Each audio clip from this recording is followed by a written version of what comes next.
dilihat dari sisi pecinta Patek, orang Patek bilang Nautilus ini adalah penyempurnaan dari Royal Oak-nya Audemars Piguet.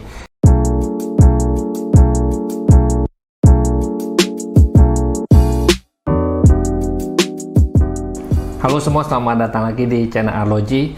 Hari ini kita akan ngebahas jam tangan yang bisa dibilang dewanya jam tangan yang paling ikonik di antara jam tangan ikonik lainnya. Ya bisa diperdebatkan sih, tapi menurut gue ini adalah jam tangan sport mewah yang paling dicari. Dan mungkin ini adalah jam tangan yang paling dicari sama kolektor, yaitu jam tangan Patek Philippe Nautilus. Nah, ini gue akan ceritain gimana lahirnya Patek Philippe Nautilus ini. Jadi Patek Philippe Nautilus ini sebenarnya adalah jam tangan sport mewah, tapi dia bukan yang pertama. Yang pertama itu sebenarnya adalah Audemars Piguet. Jadi Audemars Piguet keluarin Royal Oak.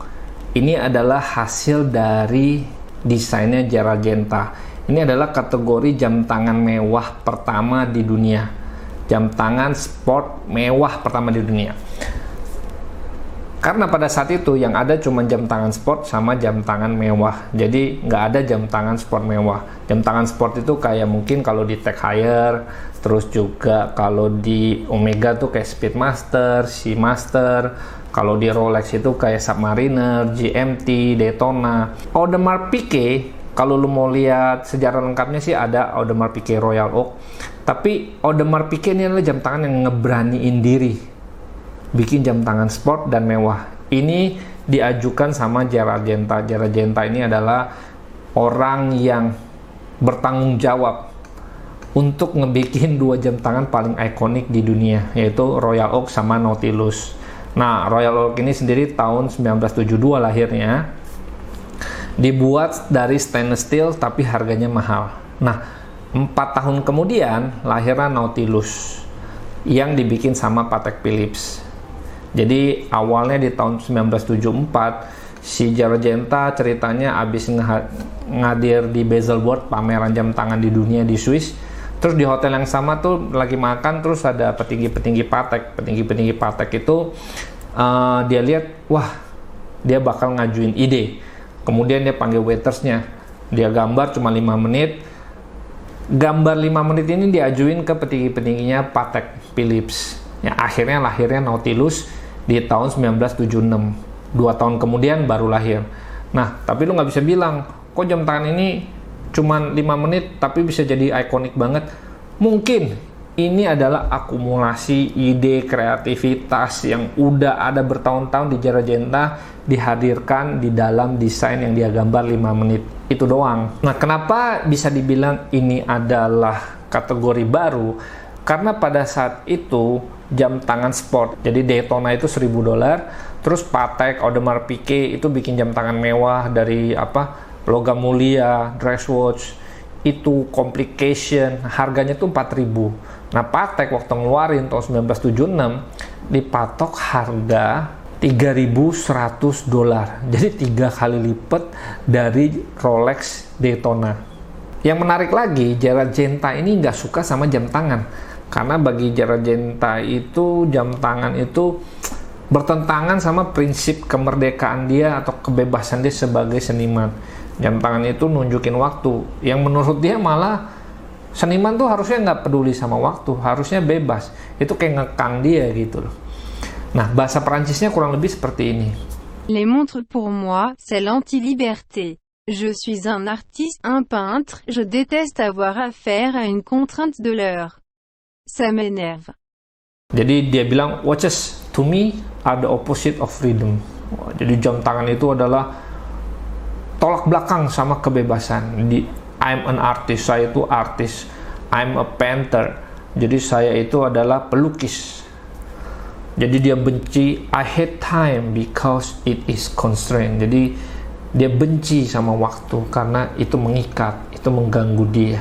Bayangin, ini jam tangan didesain sama orang yang kagak suka sama waktu.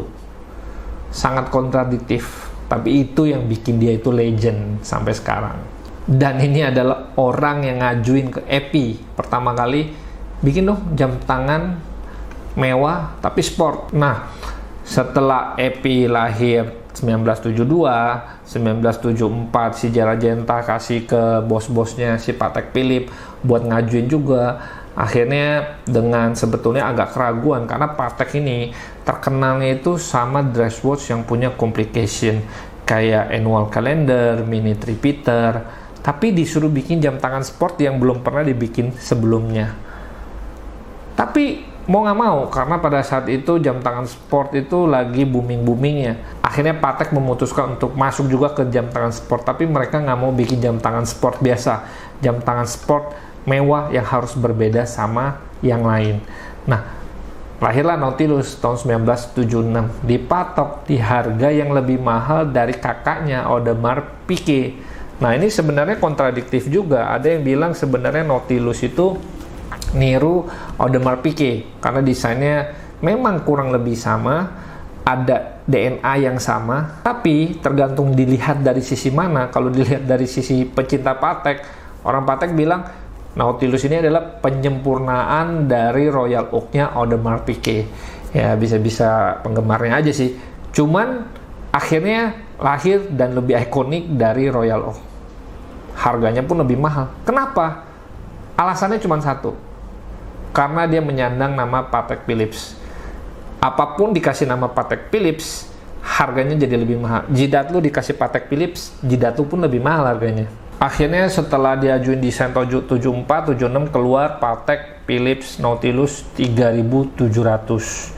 Tagline-nya adalah "The world costliest watch is made of steel". Jadi ini kampretnya, lu bisa bikin iklan kalau jam tangan ini paling mahal adalah yang terbuat dari stainless steel. Biasa kan iklan diskon 50%, diskon, ini yang paling murah, ini paling bagus. Enggak. Kalau Patek bikin iklan beda. Ini adalah jam tangan paling mahal yang terbuat dari stainless steel. Gila nggak? Begitu jam tangan ini diluncurin, wah heboh. Karena jam tangan ini beda dari yang lain. Bentuknya juga unik. Jadi jam tangan ini dibilang lingkaran, nggak lingkaran, dibilang oktagon juga nggak kotak-kotak kayak Royal Oak. Terus juga warnanya dibilang hitam nggak hitam, dibilang abu-abu nggak abu-abu.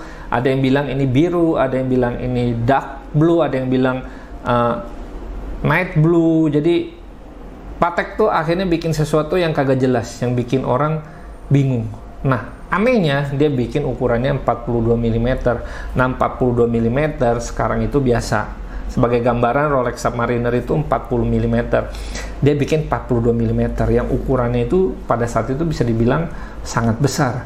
Saat itu orang masih pakai dress watch ukuran 36, 38 itu tuh udah bagus banget. Selain dari case-nya yang jumbo, dia juga bikin braceletnya yang unik. Jadi kalau Geragenta bikin desain itu memang case-nya itu seolah-olah menjadi bagian yang menyatu dengan braceletnya.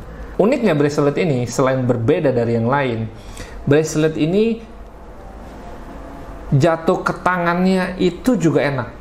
Jadi kalau lo lihat, ini yang gue pakai, ini nggak ada bagian kosong yang kayak ngegantung terlalu banyak. Jadi ini kayak nempel aja semua ke lo. Karena part per partnya itu kecil-kecil, tapi kokoh dan nggak terlalu bunyi kayak Jubilee bracelet. Nah, selain desainnya bagus, fungsinya juga sangat bermanfaat karena benar-benar nempel ke kulit lo. Ya, kadang-kadang orang bikin desain bagus tapi kan belum tentu bermanfaat. Nah, ini dibikin kedua-duanya dan sangat ikonik. Jadi kalau orang lihat braceletnya, orang udah tahu itu adalah Patek Philippe Nautilus. Nah, menurut ceritanya desain ini terinspirasi sama jendela kapal yang ada pada saat itu biar nggak kemasukan air. Jadi kedap air bentuknya tuh rada-rada segi 8 tapi bulat-bulat. Terus ada kupingnya, itu kayak engsel gitu. Di satu sisi sebagai engsel, satu sisi itu kunci buat buka tutup. Dialnya juga nggak rata. Jadi dialnya itu timbul tenggelam secara horizontal. Nah, ini bikin jam tangan ini kalau kena cahaya punya efek kayak jadi angka 8 gitu. Terus juga setiap garisnya itu karena pantulan cahaya yang berbeda punya efek yang berbeda. Nah, ini yang bikin menarik dari dialnya Nautilus. Ini juga ciri khasnya Nautilus. Nah, hal yang menarik lain lagi adalah case-nya ini dibuka dari atas. Jadi kalau lu mau masukin movement, itu bukan dari bawah. Kalau jam tangan lain pada saat itu kan dari bawah. Kalau ini justru dari atas. Diangkat kacanya, kristalnya itu jadi satu sama case atasnya, terus diangkat baru masukin. Ini yang disebut monoblock. Ini dibikin biar lebih kedap air, jadi bisa tahan air sampai kedalaman 120 meter. Jadi ini termasuk jam tangan yang pada saat itu hebat karena bisa sampai kedalaman 120 meter. Nah, dengan dikeluarkannya Nautilus, jam tangan sport mewah, ini sebenarnya ngelawan tradisi yang sudah 100 tahun lebih dibangun sama Patek dengan dress watch-nya yang dengan complication-nya. Jadi awalnya mungkin Patek tuh agak ragu, tapi akhirnya diluncurin juga, tapi mereka luncurinnya nggak mau biasa. Mereka mau jam tangan yang benar-benar berbeda jam tangan lain dan masuk kategori yang berbeda dari jam tangan pada saat itu, jam tangan sport mewah yang waktu itu cuma ada Audemars Piguet. Kenapa namanya Nautilus? Nautilus ini sebenarnya artinya pelaut, diambil dari bahasa Yunani. Tapi Nautilus ini sendiri juga dipakai sama nama binatang sih, bentuknya kayak kerang, ada cangkangnya. Cangkangnya kalau dibuka tuh kayak ada bentuk spiral, yang bentuknya tuh kayak spiral Fibonacci. Tapi ada tentakel seperti gurita. Jadi keong tapi ada kayak kaki gurita gitu. Nah, kenapa Nautilus ini diambil? Sebenarnya nggak ada hubungannya sama binatang itu. Tapi ini lebih ke nama dari kapalnya Kapten Nemo. Kapten Nemo ini karakter di novel 20,000 Leagues Under the Sea karya Jules Verne tahun 1870. Nah, karena jam tangan ini adalah kategorinya jam tangan sport mewah, jadi iklan yang pertama itu adalah tangan yang atasnya itu cewek sama cowok pegangan pakai diving suit. Jadi artinya siang lu bisa pakai buat diving, malam lu bisa pakai buat makan malam mewah. Jadi ini jam tangan sport tapi mewah juga. Nah, untuk itulah kenapa dia tipis. Kalau jam tangan sport lain kan agak-agak tebel. Sebagai bayangan aja, Rolex itu ukurannya 13,6 mm. Jadi cuma 60% tebal dari Submariner-nya Rolex. Bayangin, dengan ketipisan itu, dia masuk kategori jam tangan sport. Seri yang 3700 ini movementnya itu 28255. Pertama kali diluncurin, Nautilus 3700 itu, movementnya itu bukan in-house dari Patek Philippe. Tapi ini dibuat sama pembuat movement jam tangan terkenal yaitu JLC, Jaeger-LeCoultre, yang sebenarnya dibuat buat Vacheron Constantin tahun 1967. Movement ini juga dipakai sama Audemars Piguet di Royal Oak mereka yang pertama karena tipis banget. Ciri khas dari seri 3700 ini nggak ada jarum detiknya dan ukurannya jumbo 42 mm kalau diukur dari arah jam 10 ke jam 4 secara diagonal. Awal diluncurin ya 3700 ini bisa dibilang wah keren banget, beda sama yang lain, tapi kagak laku. Kenapa? Karena ukurannya jumbo. Sekarang era modern, orang udah mulai menerima jam tangan 42 mm, harga jam tangan ini malah lebih mahal daripada seri terbarunya. Jadi jam tangan ini harganya sekarang 2 miliar lebih. Jadi bisa dibayangin, yang tadinya nggak laku, sekarang malah jadi yang dicari-cari sama orang. Jadi buat lu jomblo-jomblo nggak laku, bisa aja 40 tahun kemudian lu laku. Atau lu belum tentu masih hidup. Barulah akhirnya di tahun 1980-an dikeluarin seri yang baru, mid size bilangnya, ukurannya 37,5 mm. Ini serinya 3800. Itu adalah yang gua pakai sekarang.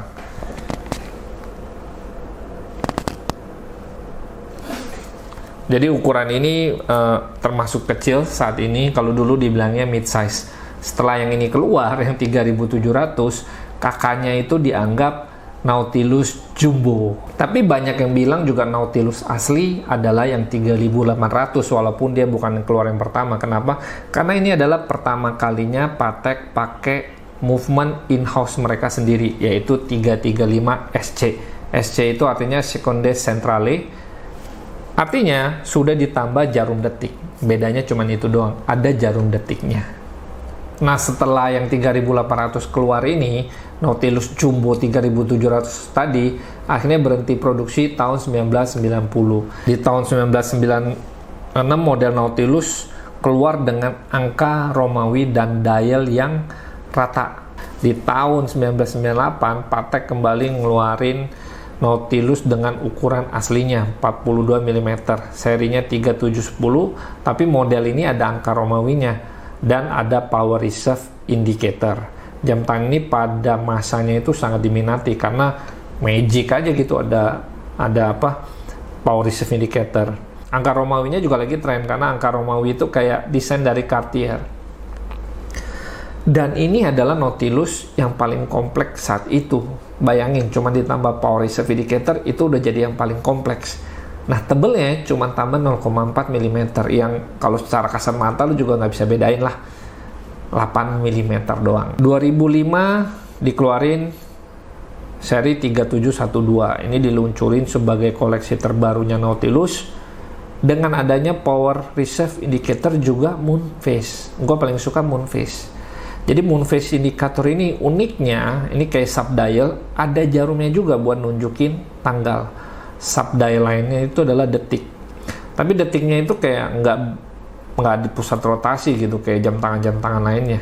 Desainnya ini kayaknya agak-agak buat gue tuh nggak simetris gitu, agak-agak mengganggu. Tapi kenyataannya walaupun gue merasa ini agak mengganggu, ini menjadi ciri khas dari desain dialnya Patek. Dan ini termasuk dial favorit kolektor Nautilus. Nah, mungkin karena gearnya itu dia nggak bisa bikin di tengah, terus movementnya itu jadi nggak bisa simetris gitu. Tapi ya dasar Patek ini malah jadinya dicari sama orang. Jam tangan ini diproduksi cuma setahun, jadi ini jadinya barang jarang, langka, dan ujung-ujungnya dicari sama kolektor. Harganya juga bisa dibilang jadi mahal. Dan ini adalah jam tangan paling kompleks untuk kepala seri 3. Jam ini dilengkapi dengan movement 30 PS. In-house movement buatan Patek. Yang uniknya, ini pakai micro rotor. Micro rotor itu kalau biasa rotor itu kan gede, pusatnya di tengahnya jam tangan. Ini enggak, di pinggir, terus rotornya kecil, tapi bisa menghidupkan movement dari satu jam tangan itu. Dan warna dial dari jam tangan ini hitam keabu-abuan. Jadi ada yang bilang hitam, ada yang bilang abu-abu, ya seperti yang tadi gue bilang lah, agak membingungkan gitu. Di tahun 2006, sejak 30 tahun diluncurkannya Nautilus, Patek akhirnya ngerubah semuanya yang ada di Nautilus, termasuk ukurannya, termasuk movementnya, termasuk cara casingnya dibikin. Yang tadinya cuma 2 bagian, atas sama bawah, sekarang dari beberapa bagian. Ini biar memungkinkan Patek bisa bikin bawahnya itu see-through atau transparan, dan mesinnya itu dimasukin dari bawah. Nah, ini sebenarnya buat pecinta Patek yang original, mereka maunya mesin itu harusnya dari atas, karena Patek Nautilus seperti tadi harus dari atas. Ya, itu selera orang masing-masing beda ya. Bikin apa aja pasti ada yang protes, namanya juga netizen. Di tahun 2006 juga dikenalin seri 5711, ukurannya 40 mm, lebih besar dari Nautilus yang pertama. Jadi yang pertama itu 42 mm. Tapi 40 mm ini adalah size yang aman. Kalau Rolex juga banyak main di 40 mm, walaupun tahun 2020 ini dia banyak dimain di 41 mm. Dan ini udah bisa diterima ukurannya, karena nggak gede-gede banget juga, udah ukurannya bukan mid size lagi, jadi ukuran 37,5 ini sekarang disebutnya mid size. Seri ini bisa dibilang sama kayak 3800, warna birunya di dial udah agak kelihatan, terus movementnya ini itu 315 SC, dan rotornya ini yang berpusat tetap di tengah. Ini adalah jam tangan yang bener-bener kayak 3800 lah kalau bisa dibilang. Bisa dibayangin harga retailnya itu sebenarnya cuma 500-600 juta, tapi harga di pasaran market price-nya itu bisa 1 sampai 1,1 miliar, double dari harga retailnya.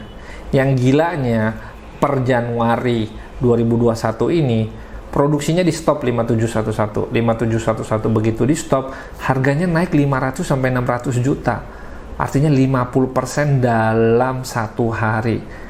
Orang ngerasa udah gila, ini harga harus dikejar nih barang karena udah stop produksi. Dari 1,1 jadi 1,6 sampai 1,7 miliar rupiah. Gila. Nah, kalau di seri yang 5711 ini, dialnya itu birunya udah lebih kelihatan, apalagi kalau kena cahaya. Jadi dia itu matte blue, agak gelap, tapi kalau kena cahaya terang, birunya lebih kelihatan daripada yang sebelumnya. Movementnya juga udah baru, kaliber 315 SC, dengan rotor yang di tengah. Ini adalah jam yang dibuat persis sama nenek moyangnya, tapi ditambah jarum detik. Jam tangan ini permintaannya gila-gilaan.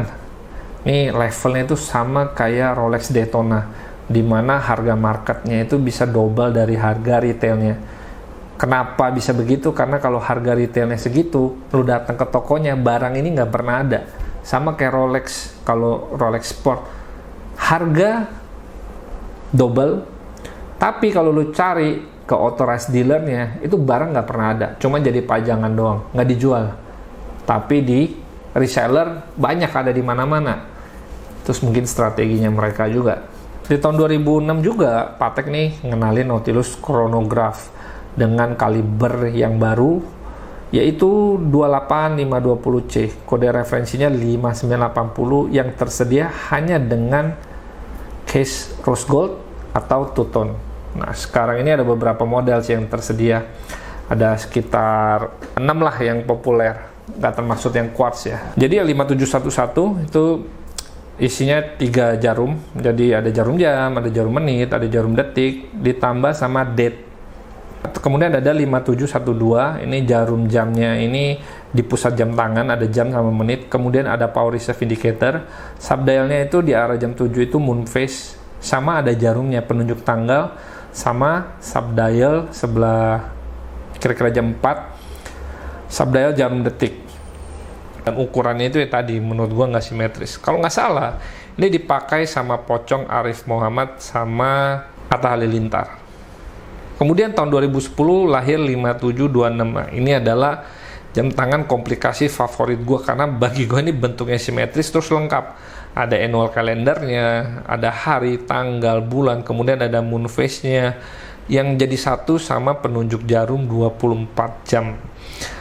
Dengan movement 324 QA LU 24H. Canggihnya jam ini untuk tanggal 30-31-nya kita udah nggak usah setting. Karena dia tahu bulan apa tanggal 30, bulan apa tanggal 31. Dan untuk bulan Februari dia udah tahu pasti di tanggal 28. Tapi sayangnya jam ini harus disetting karena dia nggak tahu bulan kabisat. Jadi 4 tahun sekali lu harus setting jam tangan ini. Aduh, menurut gue tuh merepotkan banget kalau lu harus setting jam 4 tahun sekali.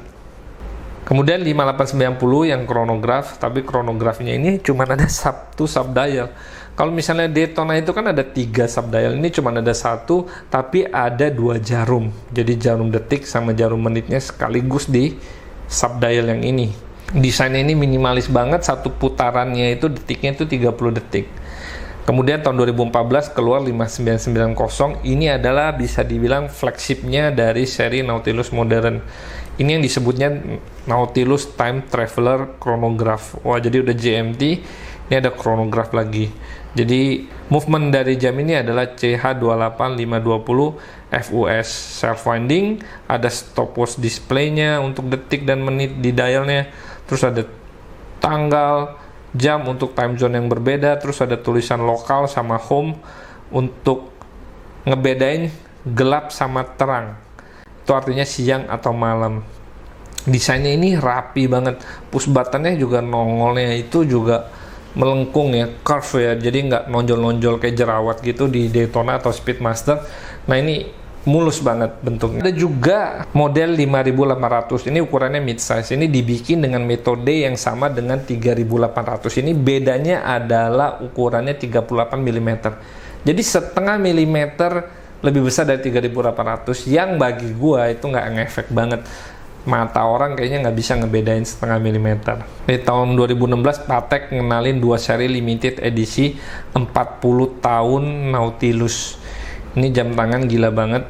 Yang pertama itu 5711 terbatas 700 biji, terbuatnya dari platinum. Kemudian satu lagi tuh white gold, ukurannya jumbo 44 mm, terbatas 1300 biji. Hour markernya itu dari diamond, di dial itu ada tulisan 40, artinya 40 tahun 1976 sampai 2016. Kadang desainnya agak terlalu rame sih kalau buat gue untuk ukuran Patek Philippe Nautilus ya. Harganya ini 7 miliar sampai 9 miliar. Dan ini jadi rebutannya para kolektor jam. Nah, kalau dari semua yang ada, gua paling suka yang 5726 tadi. Nah, kalau kalian paling suka yang mana, silahkan tulis di kolom komentar dan kasih tahu alasannya kenapa. Itu aja cerita gua mengenai Nautilus. Dan jangan lupa di komen atau di subscribe apakah kalian suka jam tangan ini.